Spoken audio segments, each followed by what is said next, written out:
where is Tessie? Oh, there she is. Oh, hi Tess. You've been such a good girl. Yes, you're not under anything to you, have you? Shouldn't let you out of your kennel. And here we are. We have arrived in Belfast, and it's really quite sunny. Tess is over the moon to see me after all this time in that little dark kennel, yes. And we're just waiting here to be allowed off the ship, aren't we? And you got your lovely...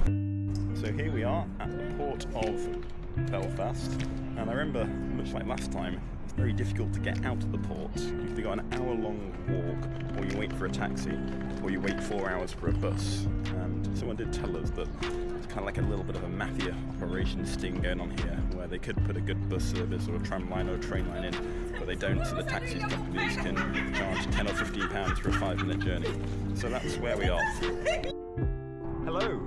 So here we are in Belfast on our first impromptu walk. We've got beautiful scenery, the sun is out, and Tess is on a mission to go as fast as possible.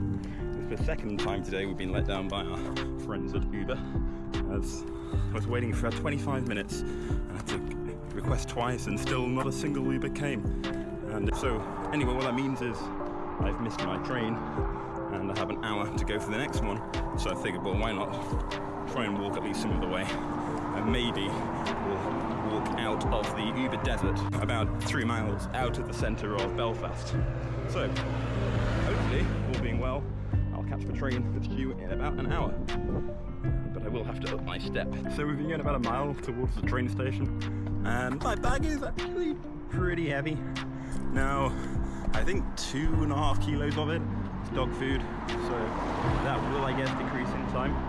But I'm also carrying very little water at the moment. So realising that a 3.5 kilogram tent, a 300 gram sleeping pack, maybe a 0.5 kilogram sleeping bag, an extra screen for my work, which I think weighed about 0.5 kilogram, and actually all the stuff I need for this Insta-Pro camera, which may be also a 0.5 kilogram, it's meaning that my bag's a bit heavier, I think, than when I was doing the jog.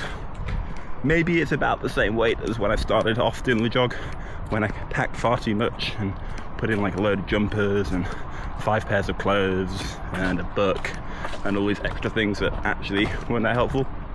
But these, yeah, the weight anyway, I'm finding quite a lot. So fortunately, Tess is helping me get to the destination. She's pulling, she's being a fantastic company, and we're just walking through this industrial estate now for, I guess, another 40 minutes. Google says I'm going to get there about 5 or 6 minutes before my train is due, if I keep at this fairly leisurely 2.5 mile per hour pace. And so that's just what we're going to do. Hello, me again. We're now about 2 miles into our 3 mile journey, and I had a quick look at Strava, and actually I'm walking at 3.1 miles an hour. Or rather, should I say, I'm being pulled at 3.1 miles per hour. I've just got into the bus depot, I guess, and I've seen a lot of empty buses, quite frustratingly, passing me, including a bus numbered 777, which I think must be the standard number for a training bus, because it was followed by another bus that said, not in service. That is my deduction there. Also seen a lot of people take driving lessons this time around here, because the roads are basically empty. It's a bit weird, really. Like, here we are in the capital city and there's no one around. It doesn't feel dangerous. It feels pretty just empty. There are lots of industrial estates. I guess it is a Sunday, so I'll give that. And it is ticking on towards 8 o'clock now. So in 20 minutes I should be at the station, and I'll be hopping on our first bit of Northern Irish public transport.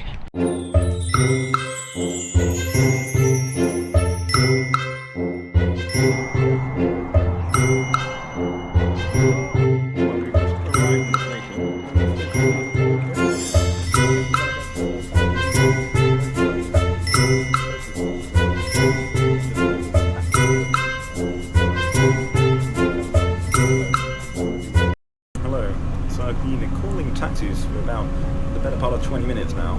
5 or 6 different phone calls, all to companies that are either shut, not working tonight, don't take dogs, or too busy. And kind of quite bizarre. I've also been trying to get an Uber, but Ubers don't seem to work this far out of Belfast, and so I sent a message to my kind B&B hosts, and they've agreed to drive only the 8 minutes to come and pick me up. So that's they're very kind of them, and hopefully we'll get into our Airbnb before what would have been like an 11:30 or midnight arrival, and I had to walk the remaining 5 or 6 miles to their place. So yes, we're getting there. It's a very long day of travel. So here we are in Cullybackey, and hopefully a nice friendly B&B host is going to pick me up in a few minutes. Tess is doing very well. She is quite tired. Right, yeah, good girl. So we got here